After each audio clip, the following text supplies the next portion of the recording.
Überleben optional.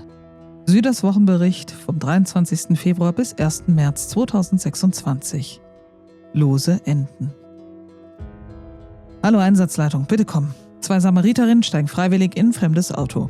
Gut, dann bleiben wir kurz bei diesem Bild, denn genau so endete diese Woche. Aber anfangen müssen wir woanders. Hier meldet sich wieder euer ersetzbares Crewmitglied Nummer 371 direkt aus einem Cerberus, in dem diese Woche erstaunlich viele Leute beschlossen haben, Botschaften zu hinterlassen. Mit Kürbiskernen, mit Sprengfallen und gelegentlich auch mit einem LKW voller Sprengstoff, der plötzlich einfach weg war. Es war eine Woche, in der jemand seinen Namen aus Kisten auf ein Denkmal legte. Eine Woche, in der das Airfield langsam mehr nach Minenfeld als nach Flughafen aussah. Und irgendwo zwischen all dem tauchten wieder diese Kirchenleute auf, mit Botschaften, mit Symbolen und mit dem leichten Hang zur Dramaturgie. Am Ende standen dann ein paar Männer mit Skimasken und blauer Ader und 2 Samariterinnen, die beschlossen, dass man manchmal besser mitfährt, wenn man eine Eskalation vermeiden möchte. Seitdem fehlt von ihnen jede Spur.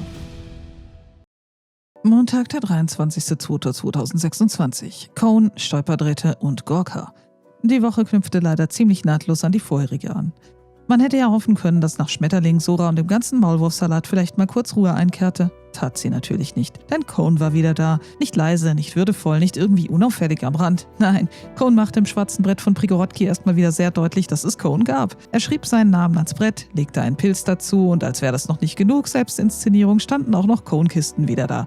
5 Stück. Wieder mit seinem Namen, wieder mit Pilzen, wieder so, als hätte hier jemand beschlossen, dass Gedenkkultur jetzt eine Ein-Mann-Ausstellung sei. Früher standen an dieser Stelle Kisten für Gefallene, Namen, die man im kollektiven Gedächtnis behalten sollte. Misa Peter, Silas und vielleicht nun auch Irina. Kisten als Erinnerung, still, zweckmäßig, ohne Signatur. Jetzt standen dort Buchstaben, groß, lesbar, eindeutig. Interessant, wie sich die Bedeutung verschiebt. Manche hinterlassen Zäune, manche Fahrzeuge ohne Räder, manche Narrative und manche eben ihre Anfangsbuchstaben. Wir haben nichts umgestellt, nichts ergänzt, nichts kommentiert. Holz verrottet irgendwann, Kürbiskerne auch. Erinnerungen brauchen keine Initialien und wer unbedingt gelesen werden möchte, wird meist auch gelesen. So viel zur nächtlichen Installation. Weiter im Programm. Gravedigger lief am Northwest Airfield in eine Mine. Ob das eine alte Fetzi-Nummer war oder was Neueres, blieb offen. Aber es war nicht der letzte Vorfall dieser Art und genau das machte die Sache langsam interessant. Oder unerquicklich, je nachdem, ob man gerade darüber sprach oder darauf trat. Später ging ich mit Selina auf Loot-Tour am Krankenhaus. Wir brachten einiges zurück ins Camp und ganz nebenbei klärte sich damit auch ein anderes Thema. Der Turm war wieder zugänglich. Ich hatte die Codes nämlich nicht, wie zwischenzeitlich gemunkelt wurde, endgültig verschlammt. Es war nur ein Missverständnis gewesen. Ein nerviges zwar, aber immerhin keines mit Todesfolge. Ähnlich neue wurde bei Gravediggers Camp derweil die Baustellenlampe vermisst. Wer sie genommen hatte, wussten wir natürlich nicht. Irgendwer nahm in Cerberus ständig irgendwas mit. Mal Lampen, mal Bretter, mal Würde. Cripsy und Arthur tauchten am Camp auf und suchten eine Zündkerze. Sie fanden auch eine und zogen damit weiter. Kurz darauf kam Henrik und Green vorbei. Der neue Henrik und der neue Green. Man musste das ja inzwischen immer dazu sagen. Sie hielten mit ihrer Olga kurz am Camp, blieben aber nicht lange. Am NWA wurde es dann wieder unerquicklich. Arthur geriet dort ebenfalls in eine Sprengfalle und Ultra versuchte noch, ihn zu retten. Dumm nur, dass Arthur in der Zeltstadt einen Stolperdraht zu spät bemerkte. Er starb, war also eher nicht sein Tag. Ultra fand dafür 5 Plattenwesten, was den Tag für sie deutlich erfolgreicher machte. Insgesamt häuften sich die Vorfälle mit Sprengfallen am Airfield inzwischen auffällig. Anfangs war das noch eine Randnotiz gewesen. Mittlerweile wirkte es eher wie ein System. Basti half Ultra beim Sichern der Ausrüstung und bei Arthurs Leiche. Parallel fuhren Yannick, Pinky und Selina Konvois ab und hatten offenbar eine gute Zeit. Man gönnt es ihnen. Irgendwer musste in dieser Welt schließlich auch mal noch lachen. Ultra holte sich später die Wikia ab, die ich ihr gesichert hatte, und grillte mit mir. Also zumindest ein Moment, in dem nichts explodierte, niemand auf eine Mine trat und keiner in fremden Uniformen irgendwo raiden ging. Kalle fühlte sich währenddessen etwas allein, weil Davos gerade nicht da war und weil Einsamkeit in Cerberus selten zur Selbstreflexion führt, beschlossen wir stattdessen Richtung Gorka zu ziehen. Kalle berichtete nämlich, dass ihre Base bzw. ihr kleiner Fuhrpark geradet worden war. Als ich hörte, wo dieser Fuhrpark gestanden hatte, hatte ich allerdings sofort eine Idee, wer seine Finger darin gehabt haben könnte. Also wollte ich nachsehen, ob eines der Fahrzeuge vielleicht in Gorka aufgetaucht war. In Gorka selbst fiel mir sofort die ungewöhnlich hohe Anzahl an Zombies auf. Das bedeutete fast immer Überlebende in der Nähe. Wir wurden vorsichtig. Ich fragte Kalle noch, wie wir vorgehen würden, wenn wir jemanden treffen. Ich war eher der Typ, erst reden, dann schießen, wenn es sein musste. Kalle sah das deutlich einfacher oder brutaler, je nach Perspektive. Er meinte, wenn er mit Davos unterwegs sei, werde zuerst geschossen. Da musste ich schon schlucken. Wir bewegten uns ein Stück durch den Ort. Ich entdeckte die ersten Bewegungen zwischen den Zombies, dann hörten wir Schüsse. Noch bevor ich überhaupt sauber durchgeben konnte, wo der erste Überlebende saß, meldete Kalle schon trocken, der Mann sei tot. Ich fragte ihn natürlich, was das sollte. Der Typ hatte doch wohl einfach nur gesessen. In Kalles Welt offenbar ein ausreichend aggressives Verhalten.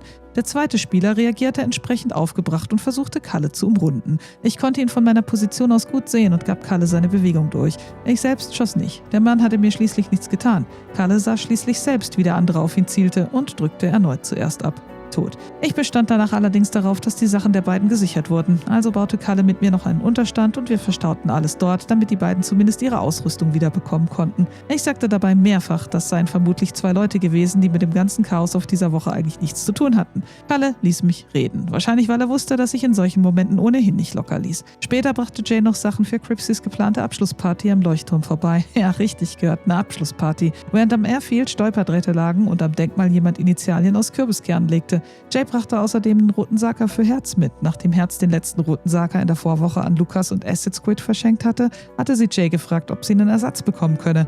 Jay sagte zu, allerdings nicht ganz ohne Gegengeschäft. Herz sollte ihr ein paar schwarze Kleidungsstücke besorgen. Man half sich eben, Tauschhandel, aber stilvoll. Und so endete dieser Montag. Dienstag, der 24.02.2026. Geständnisse und Sanierungspläne. Der Dienstag begann mit einem Geständnis. Jay führte ein längeres Gespräch mit Kalle und gab dabei zu, dass sie zusammen mit einer weiteren unbenannten Person Kalle und Davos bei Riffy beschossen hatte. Daraus entwickelte sich offenbar eine Art Verfolgungsjagd. Details blieben offen, aber zumindest war die Sache jetzt ausgesprochen. Währenddessen tauchte ein neues Projekt auf. Die Initiative Schöner Wohnen in Prigo e.V. hatte offenbar vor, den Turm in Prigorodki zu sanieren, also den schiefen Turm, nicht den Samariterturm am Camp. Oder genau gesagt, ihn neu zu bauen. Herz fiel bei dieser Nachricht erstmal aus allen Wolken. Der Turm gehörte schließlich nicht ihr. Also bat sie ziemlich deutlich darum, solche Pläne erst mit dem Besitzer zu klären, bevor jemand anfing, fremde Bauwerke umzubauen. Ein nachvollziehbarer Gedanke. Am Northwest Airfield wurde der Tag dann wieder tödlich. Cookfrax lief dort in eine Sprengfalle mit Granate. Die Vorfälle mit Sprengfallen häuften sich inzwischen sichtbar. Cookfrax später wieder an der Küste, landete ausgerechnet in Prigorodki und traf dort auf Lina, zeigte ihm schließlich das Camp. Dort herrschte bereits reges Treiben. Am Feuer saßen Plissim und sein neuer Rekrut. Kurz darauf stellte sich außerdem ein fremdes Bambi vor, Island Boy. Cookfrax war sichtlich überwältigt von der Gastfreundschaft. Gleichzeitig reagierte er auf den schiefen Turm ungefähr so wie alle anderen Besucher auch, mit Verwunderung. Herz erklärte ihm geduldig, dass dieser Turm nicht von ihr gebaut worden war, was die Sache erklärte, aber optisch nicht besser machte. Island Boy bedankte sich ebenfalls für die Hilfe. Mehrfach kündigte er an, weiterzuziehen und blieb dann noch eine Weile, rüstete sich etwas aus und versprach, Herz und Lina in sein Nachtgebet einzuschließen. Nebenbei erwähnte er, dass er in der Nacht zuvor zusammen mit einem Freund in Gorka erschossen worden war. Das brachte mich später auf einen Gedanken. Island Boy nannte Herz außerdem scherzhaft Heart, was sie mit der üblichen Gelassenheit hinnahm. Aus Last Hope meldete sich währenddessen Rio mit einer eher praktischen Nachricht, der Ofen dort sei verschwunden. Außerdem seien einige Unterstände leer. Mit anderen Worten, dort sollte sich mal bald wieder jemand drum kümmern. Island Boy machte sich schließlich wieder auf den Weg nach Gorka, um seine Sachen zu suchen. Kurz danach tauchte ein Fremder in der Nähe des Camps auf. Er bewegte sich vorsichtig durch Prigorodki und hielt sich immer wieder in den Büschen verborgen. Auch Plissim und sein Rekrut verabschiedeten sich in dieser Zeit. Am schwarzen Brett erschienen außerdem neue Buchstaben P, T und S sowie K und L. Was das bedeutete, wusste niemand so genau. Kalle und Davos begannen schließlich, den Fremden zu verfolgen. Herz beobachtete, wie er sich immer wieder zwischen Büschen versteckte, während die beiden ihn Richtung Sumpf drängten. Am Ende ging Herz dazwischen. Sie lud Kalle, Davos und den Fremden einfach ans Lagerfeuer ein und erzählte nochmal die Geschichte vom Teerbambi bzw. dem Teerjungen und von Anansi. Der Fremde sagte kein Wort. Er setzte sich schließlich dazu, grillte seinen Fisch und teilte ihn mit den anderen. Reden wollte er trotzdem nicht. Im Morgengrauen verabschiedeten sich Kalle und Davos. Der Fremde blieb noch im Camp und sah sich um. Später arbeitete Herz im Schuppen von Silas, als der Mann plötzlich die Tür von hinten schloss. Mehrmals hielt er ein Messer in ihre Richtung, nicht direkt angreifend, aber deutlich genug, dass man sich fragte, was genau gerade hier passierte. Kurz darauf fand Herz ihn im Essenszelt wieder. Dort kniete er und drohte damit, sich umzubringen. Herz versuchte mit ihm zu reden. Sie erklärte ihm, dass Selbstmord keine Lösung sei und dass es immer andere Wege gebe. Mehrmals setzte er das Messer an, mehrmals hörte er wieder auf. Schließlich sagte Herz, dass sie ihn nicht aufhalten könne, wenn er sich unbedingt dafür entscheiden wolle. Dann ging sie Holz sammeln. Als sie zurückkam, lag der Mann tot im Camp. Herz begrub ihn. Im Essenszelt fand sie später eine Anordnung aus Kürbiskernen. 3, 7, 1. Und daneben lag eine pinke Armbinde. Und damit war klar, dass diese Geschichte wohl wieder in meine Richtung zeigte.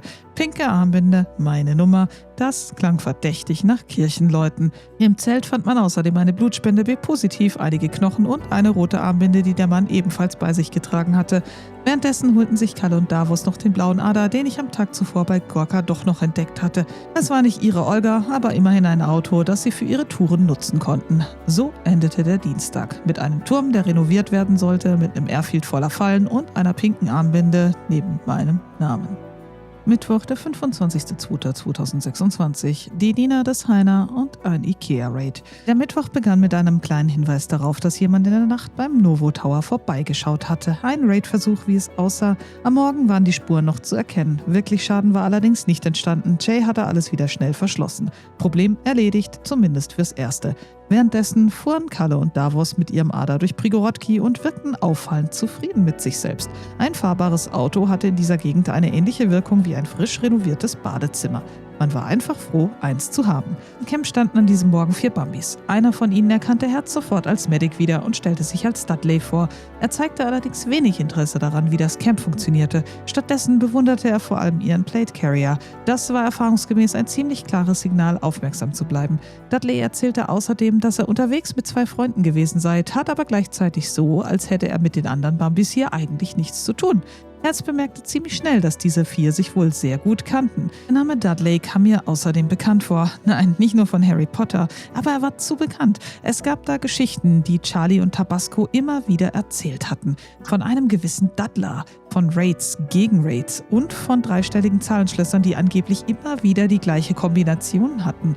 Jetzt hatte diesen Mann nie selbst getroffen, aber der Name stand im Raum.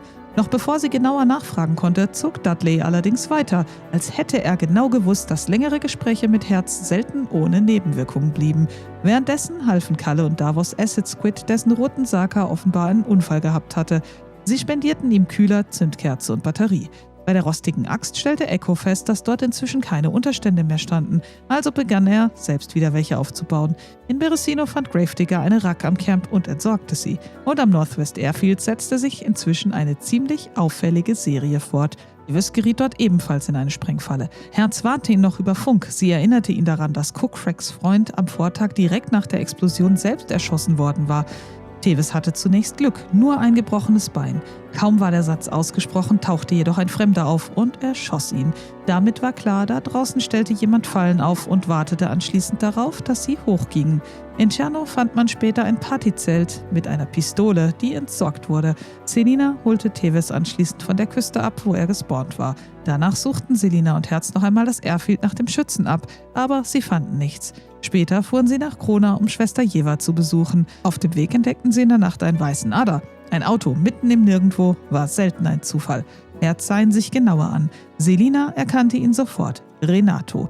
Die beiden organisierten Reifen, Batterie und Zündkerze, die fehlten. Später wurde das Auto am Camp fertig gemacht und schließlich in der BBA geparkt. Am Abend tauchte noch ein weiterer Besucher auf, ein Bambi, das sich auffallend vorsichtig durchs Camp bewegte. Zuerst sagte es kein Wort. Erst später erklärte es habe eine Botschaft für jemanden mit blauer Armbinde. Herz war zunächst unsicher, ob er Selina meinte oder sie selbst. Am Ende stellte sich heraus, er meinte mich. Der Mann sagte, er diene dem, den man trifft, wenn man geht. Das klang ungefähr so kryptisch, wie man es erwarten konnte. Er stellte sich schließlich als Marius vor und erklärte, dass er nicht Mortana, sondern Heiner, dem Vater Tod, diene. Angeblich gehöre er zu einer Gruppe, die gegen Mortanas Kirche arbeite und diese bereits ausgelöscht habe. Herz war davon sichtlich überrascht. Sie war kurz zuvor noch bei Schwester Jeva gewesen und auch Schwester Dasha in Novo lebte offenbar noch ziemlich gut. Offenbar funktionierte das Informationsnetzwerk dieser Leute nicht ganz so zuverlässig, wie sie glaubten. Im Gespräch stellte sich heraus, dass Marius an meiner Entführung beteiligt gewesen sein sollte. Seine Aufgabe wäre es wohl gewesen, das Fluchtboot zu steuern. Dazu sei es allerdings nie gekommen. Herz machte ihm daraufhin sehr klar, dass Personen wie er am Camp nichts verloren hatten. Nach einem längeren Monolog verließ er schließlich das Camp. Herz gab ihm zum Abschied noch eine letzte Botschaft mit. Er war nicht mehr willkommen am Camp und sollte sie ihn dabei erwischen, wie er in der Nähe auf Bambis schoss, würde sie ihn töten. Er lachte und fragte, ob sie das etwa mit ihrer Armbrust anstellen wolle. Herz sah ihn nur an und sagte, ganz genau, exakt. Der Mann wusste offenbar nicht, dass diese Armbrust bereits mehr Arbeit getan hatte, als ihr lieb gewesen war. Kurz darauf stellte man noch fest, dass in Prigorodki am Turm von Tom eine Fahne fehlte. Jemand hatte sie offenbar mitgenommen. In Novodimitrowsk wurde der Abend dann noch etwas lebhafter. Der Engel von Novo erschoss dort 2 Raider, die versuchten, ins Innerste der Ikea-Base zu kommen. Dabei stellten sie sich jedoch mit zunehmender Dauer des Raids sehr leichtsinnig an. Der erste kletterte auf einen Turm, um zu schauen, ob man dort eine Plattform zu einem anderen Haus bauen könne, und der andere legte sich einfach auf den Turm und wurde in den Rücken geschossen. Der Engel von Novo zuckte mit den Schultern. Er hatte einfach so gelegen. Was hätte ich tun sollen? Der erste von beiden, ein Mann namens Davos, tauchte später mit gebrochenem Bein und erhobenen Händen vor der Base wieder auf. Jay und der Engel sprachen mit ihm. Er bekam einen Großteil seiner Ausrüstung zurück. Außerdem einigte man sich auf eine eher pragmatische Lösung für die Ikea-Base, die er zuvor geradet hatte, denn er kannte die Codes. Er kannte einen Code, Jay kannte einen anderen Code, also musste jeder nun ein Schloss knacken. Ich glaube, das war ein Gentleman-Raider. Zumindest schoss er keinem von ihnen heimtückisch in den Rücken. So wurde dieser Ikea-Raid vereitelt. Ein bisschen Karma, wenn man so wollte. Am Tag davor hatte Kalli schließlich auch jemanden erschossen, weil er einfach dort gesessen hatte. Manchmal war Tschernarus erstaunlich konsequent. Und so endete der Mittwoch. Donnerstag, der 26.02.2026. Der LKW, der nicht ankam. Der Donnerstag begann eigentlich ziemlich organisiert. Der Engel von Novo und Yannick kümmerten sich darum, die Ikea-Base zu sichern. Nigo, Selina und Dackel waren verhindert, also lag die Sache bei den beiden. Yannick lud den LKW voll. Munition, Sprengstoff, alles, was noch irgendwie relevant war. Der Engel brachte währenddessen die Plattenwesten in Sicherheit. Der Plan war eigentlich simpel. Yannick fährt den LKW zur Base von Jay in Novo. Sachen gesichert, Problem erledigt. Yannick sagte später auch zu Selina, dass er das gemacht habe. Das stimmte nur leider nicht ganz, denn während Yannick wieder mal kurz weg war, wurde die Base nochmal geradet. Schon wieder. Technisch gesehen war der Raid sogar ziemlich effizient. Es mussten nur 2 Tore geöffnet werden, die anderen waren ohnehin nicht mehr verschlossen und der LKW war plötzlich weg. Kalle und Davos hatten sich offenbar gedacht, dass ein vollbeladener LKW in einer halboffenen Base ungefähr so einladend wirkte wie ein Buffet auf einer Hochzeit. Sie bedienten sich einfach. Man konnte ihnen handwerklich wenig vorwerfen. Der Engel von Novo war entsprechend stinksauer. 2 Tage Arbeit, Vorbereitung, Sicherung, Organisation und am Ende verschwand der komplette LKW einfach, weil Yannick nicht von A nach B fahren konnte. Yannick und LKW. Das war inzwischen schon fast eine eigene Kategorie von Ereignissen. Währenddessen traf Whisky auf Island Boy. Niemand erschoss niemanden. Man unterhielt sich stattdessen einfach. Die Stimmung bei den Chicks war allerdings deutlich gedrückt. Der verschwundene LKW mit Munition und Sprengstoff war kein kleiner Verlust. Zwar nicht für sie, aber trotzdem eine Bedrohung. Man überlegte kurz, ob man vielleicht einen großen Totalausverkauf machen sollte oder ein Event oder irgendwas, das wenigstens noch einen halbwegs würdigen Abschluss ergab. Man kam zu keinem Ergebnis. Ständigen Belagerungen und Raids ging der Gruppe sichtbar an die Substanz. Am schwarzen Brett tauchte später noch ein blauer Helm auf, ein Geschenk eines unbekannten Spenders. Im Brett lagen außerdem die Buchstaben K und D. Okay, vielleicht stammte der Helm von Kalle und Davos. Man konnte also zumindest vermuten, aus welcher Richtung dieser kleine Gruß kam. Später wurden Kalle und Davos mit dem gestohlenen LKW beim Boxenstopp gesehen. Sie reparierten dort noch ein paar Dinge. Herz versuchte zu beobachten, wo sie den LKW am Ende unterbrachten. Ganz klar wurde das allerdings nicht. Im Laufe des Abends entspannte sich die Lage dann etwas. Man kam wieder ins Gespräch. Man sah sich in Novo sogar gemeinsam verschiedene Immobilien an. So wurde es jedenfalls genannt. Hier und da wurden Geschichten ausgetauscht und vor allem passierte etwas, das an diesem Punkt schon fast bemerkenswert war. Kein weiterer Raid. Vielleicht lag es daran, dass bei den Chicks gerade ein bisschen die Luft raus war und wenn die Verteidiger nicht mehr wirklich Lust auf den Kampf hatten, verlor die Sache offenbar auch für Kalle und Davos etwas von ihrem Reiz.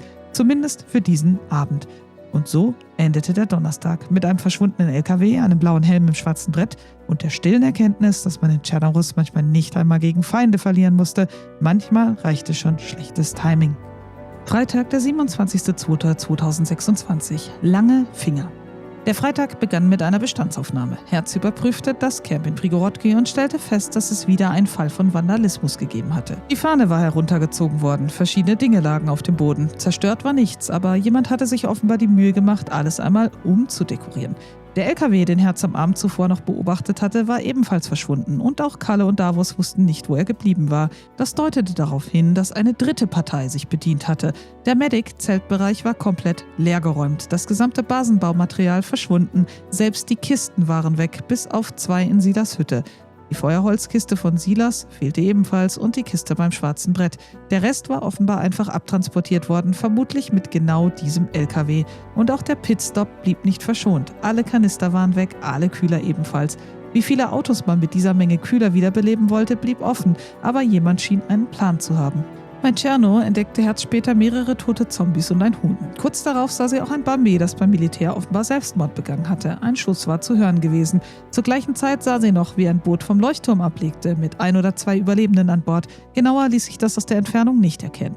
In Tscherno wurde währenddessen Whisky angeschossen und ging schließlich down. Kurz darauf tauchte ein Bambi namens Ivan im Camp auf. Ich hielt ihn zunächst auf und sprach ihn an. Sein Englisch war eher bruchstückhaft, vieles klang eher nach Russisch.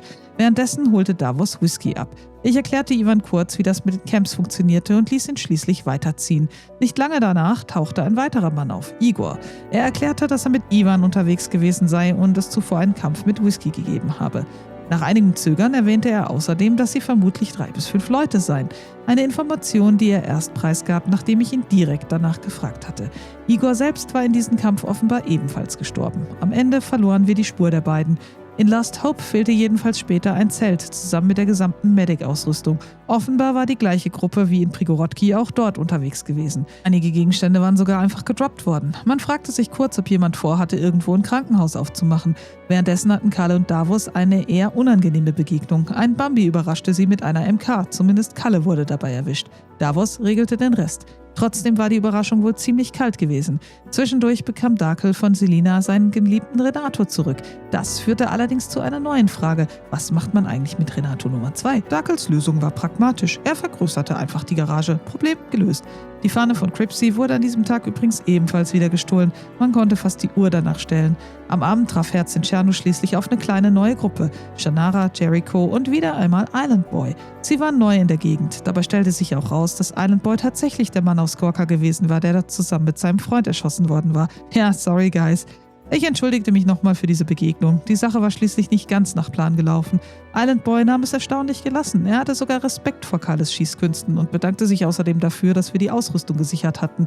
Das hatte er vorher gar nicht gewusst. Er kündigte an, nochmal nach Gorka zu gehen, um seine Sachen zu holen. Kurz darauf tauchten auch Kalle und Davos nochmal am Camp auf und begrüßte die neue Gruppe. Herz überreichte ihnen als kleine Starthilfe den roten Saka, Version Treue 3.0. Frisch von Jay organisiert. Dazu gab es noch ein Fass und etwas Baumaterial. Die Gruppe war entsprechend zufrieden und schließlich zog sie weiter. So endete der Freitag.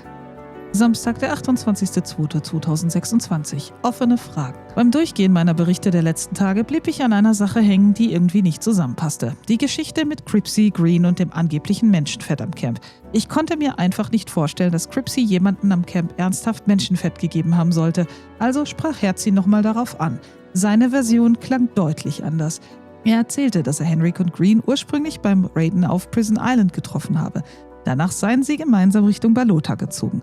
Dort sei eine Gasgranate eingeschlagen. Sowohl Cripsy als auch Green hätten sich dabei die Gaskrankheit eingefangen. Cripsy konnte sich selbst behandeln und brachte Green anschließend zum Camp. Dort nahm Green eine Blutspende, 0 negativ, bestes Herzblut, um sich zu heilen. Und dann, so erzählte Cripsy, habe Green plötzlich angefangen zu lachen. Kuru. Herz fand das Ganze bemerkenswert. Nach allem, was wir wussten, konnte Blut Kuru nicht mehr übertragen. Unsere eigenen Feldstudien aus der letzten Season deutete zumindest stark darauf hin. Damals hatte ich selbst Kuru und Blutgruppe 0 negativ. Mehrere Leute bekamen Blut von mir, niemand wurde angesteckt. Außerdem brauchte Kuru nach der Beobachtung normalerweise eine gewisse Zeit, bis es sich bemerkbar machte, also nicht sofort. Herz vermutete daher etwas anderes, dass Green vermutlich vorher bereits Menschenfleisch gegessen hatte und die Geschichte später einfach Cripsy zugeschoben hatte. Cripsy wies das entschieden zurück. Menschenfett am Camp verteilen würde er niemals tun. Weitere Feldstudien zur Essbarkeit von gebratenem Menschenfleisch standen damit weiterhin auf unserer Liste. Wissenschaft verlangt Opfer. Und wenn Green an dieser Stelle bereits gelogen hatte, stellte sich automatisch eine andere Frage: Wo noch? Vielleicht bei den Sprengfallen am Camp, vielleicht bei den Schüssen am Turm, vielleicht bei beidem. Interessant war jedenfalls, dass Green seit einiger Zeit nicht mehr am Camp gesehen wurde. Manchmal erledigen sich Fragen von selbst. Währenddessen gab es Neuigkeiten vom Turm. Ulrich lebte leider nicht mehr. Er war von seinem eigenen Turm gefallen. Der neue Verantwortliche war überraschenderweise weder Slipper Sergei noch Feinripp Frank, sondern schlicht Tom, auch bekannt als unser Slop Talk oder der Wundbrand Tom. Er kümmerte sich inzwischen rührend um den Turm. Gerader wurde er dadurch allerdings nicht. Der Verein Schöner Wohnen in Prigo e.V. hatte übrigens noch immer keine Gespräche mit dem Turmbauer geführt. Baurecht war offenbar auch in der Apokalypse kompliziert. Später tauchte Blackbird bei Island Boy auf. Offenbar gehörte er zu dessen Gruppe. Kurz darauf kamen 2 weitere Bambis ans Camp, Louis und ein anderer Marius. Dieser Marius war nicht der vom Vortag. Cerberus hatte manchmal einfach viele Menschen mit demselben Namen. Die beiden suchten 2 Freunde, von denen einer angeblich in Solnitschny unterwegs war. Kalle und Davos boten an, sie mitzunehmen, freundlich wie sie waren. Man hätte schon fast meinen können, sie versuchten in dieser Woche ein wenig Samariterarbeit zu leisten, vielleicht als Wiedergutmachung. Herz nahm das jedenfalls dankbar an. In Beresino kümmerte sich Gravedigger währenddessen um das Camp und versorgte die Leute dort mit Essen. Gleichzeitig sprach er bereits über Pläne für die nächste Season, eventuell zusammen mit Senior Bitwalker. Ein Unterstand fehlte allerdings. Tragisch, aber lösbar. Im Norden traf Rio später auf einen Fremden, der fast direkt auf ihn zulief. Am Ende gingen beide einfach aneinander vorbei. Auch das kommt vor. Bei Pulesovo wurde es später wieder ernster. Whisky geriet dort in einen Kampf mit 2 oder 3 Überlebenden. Er wurde angeschossen, lag mit gebrochenem Bein im Feld und hatte kaum noch Blut. Ein Feldsanitäter versorgte ihn schließlich mit einer Blutspende. Währenddessen machten Kalle und Davos Jagd auf die Angreifer. Am Ende erwischte man offenbar alle bis auf einen. Dann kam es noch zu Gesprächen. Im Anschluss beschlossen Kalle und Davos am Camp ein wenig zu helfen und sich auch um die rostige Axt zu kümmern. Eine Art Rehabilitationsprogramm, könnte man sagen. Vielleicht hat der Herz Moralpredigt über Offline-Raids doch etwas Wirkung gezeigt. Am schwarzen Brett stand später nur ein einziger Name, Tobi. Welche der vielen Personen mit diesem Namen gemeint war, blieb offen. Und damit endete der Samstag. Mit offenen Forschungsfragen, einem schiefen Turm und der leisen Erkenntnis, dass in Cerberus manchmal nicht die großen Schlachten entscheidend waren, sondern auch die kleinen Geschichten, die einfach nicht ganz zusammenpassten. Sonntag, der 1.3.2026, der blaue Ader. Der Sonntag begann noch relativ harmlos. Herz half Blackie, von Elektro nach Prigorodki zu kommen. Am Camp sollte ihn anschließend Island Boy wieder abholen. Das klappte fast. Island Boy schaffte es nämlich, direkt bei der inzwischen legendären Selina-Welle einen Unfall zu bauen. Diese Stelle entwickelte sich langsam zu einer Art lokalem Wahrzeichen. Also packten Herz, Blackie, Kalle und der rote Gunther das Problem an. Sie fuhren zum Unfallort und drehten das Auto wieder um. Der ACAC, der allgemeine tschernarussische Automobilclub, war also erneut im Einsatz. Zurück im Camp tauchte später Tom auf und bemerkte einen Fremden mit oranger Armbinde. Es stellte sich heraus, dass es sich um Marius handelte. Campwache Selina sprach ihn kurz an. Der Mann grüßte freundlich und bat sie, Herzgrüße auszurichten. Dabei beschäftigte er sich ganz unauffällig mit etwas, das man wohl als Gärtnern bezeichnen konnte. Selina wusste zu diesem Zeitpunkt allerdings nicht, wer genau vor ihr stand. Denn dieser Marius gehörte ja offenbar zu einer Gruppe um Heiner, den sogenannten Vater des Todes. Eine Gruppe, die in der Vergangenheit bereits unangenehm aufgefallen war. Im Essenszelt lag später eine seltsame Anordnung aus Kürbissen, ein V und ein H. Wer das dort hingelegt hatte, blieb unklar. Vielleicht eine Botschaft, vielleicht auch einfach jemand mit Sinn für Dekoration. Sicher wusste es niemand. Ich machte mich anschließend auf den Weg nach Novo und Krona. Herz hatte mich gebeten, dort 2 Kirchendamen zu warnen, dass möglicherweise jemand in der Gegend war. Eigentlich widerstrebte mir das. Aber Herz garantierte mir, dass die beiden nichts mit meiner Entführung zu tun gehabt hatten und Erzbischof Nikelus und Schwester Jeva sogar versucht hatten zu helfen. Währenddessen räumte Selina und Tom den Turm ein wenig um. Als SDLK den Turm sah, fiel ihm dazu nur ein einziger Kommentar ein. What the fuck?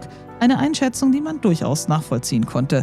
Zwischendurch gab es noch ein Selbstmord-Bambi, das von Selina und Herz begleitet wurde. Später beobachteten die beiden erneut ein seltsames Bambi, das sich in der Nähe herumtrieb. Sie folgten ihm zunächst ein Stück, ließen ihn dann aber laufen. Also zogen sie sich wieder zurück. Kurz darauf kam es zu einer Szene, die im Nachhinein noch einige Fragen aufwarf. 2 Männer erschienen am Camp in einem blauen Ader. Sie trugen offenbar Abbaugeräte, schwarze Kleidung und Baustellenwesten. Besonders auffällig pink-weiße Skimasken. Sie überreichten Dina einen Zettel. Was genau drauf stand, erfuhr ich erst in der Woche später. Offenbar wollten sie reden, aber nicht am Camp. Herz versuchte, die Situation zu beruhigen. Sie stiegen in den blauen Ader. Danach wurden die beiden nicht mehr gesehen. Wie gesagt, ich selbst erfuhr erst davon viel später. Zur gleichen Zeit hatte Cripsy noch einen Unfall und versuchte Herz über Funk zu erreichen. Sie antwortete lediglich, dass sie gerade etwas eingebunden sei und nicht helfen könne. Danach brach der Kontakt ab. Währenddessen begaben sich Kalle und Davos auf Basissuche und erlagen ein wenig dem bekannten Novolek. Der Engel von Novo schoss später sogar noch in ihre Richtung, als sie versuchten, ein Zahlenschloss zu knacken. Und irgendwo zwischen all diesen Ereignissen stellte sich schließlich eine neue Frage, denn als der Abend kam, fehlten plötzlich 2 Personen. Herz und Lina. Wo sie waren, wusste zu diesem Zeitpunkt niemand genau und damit endete der Sonntag und diese Woche. Mit einem blauen Ader, ein paar offenen Fragen und 2 Samariterinnen, von denen man nur hoffen konnte, dass sie irgendwann wieder auftauchten. Fazit: Und damit, liebe Funker, Turmplaner, Feldforscher, Kühlersammler und gelegentliche Samariter, das war sie diese Woche. Eine Woche, in der jemand begann, Kürbiskerne zu Buchstaben zu legen, als würde Cerberus plötzlich Wert auf Typografie legen, in der Sprengfallen am Airfield langsam zum wiederkehrenden Tagesprogramm wurden und in der ein LKW voller Sprengstoff erst eingeladen, dann nicht gefahren und schließlich einfach eingesammelt wurde. Zwischendurch verschwanden Kisten, Kühler, Zelte und halbe Camps. Menschen diskutierten über Kuru. Und irgendwo versuchte jemand ernsthaft, den schiefen Turm von Prigorodki zu renovieren, ohne vorher den Besitzer zu fragen. Ganz normales Infrastrukturprogramm eben.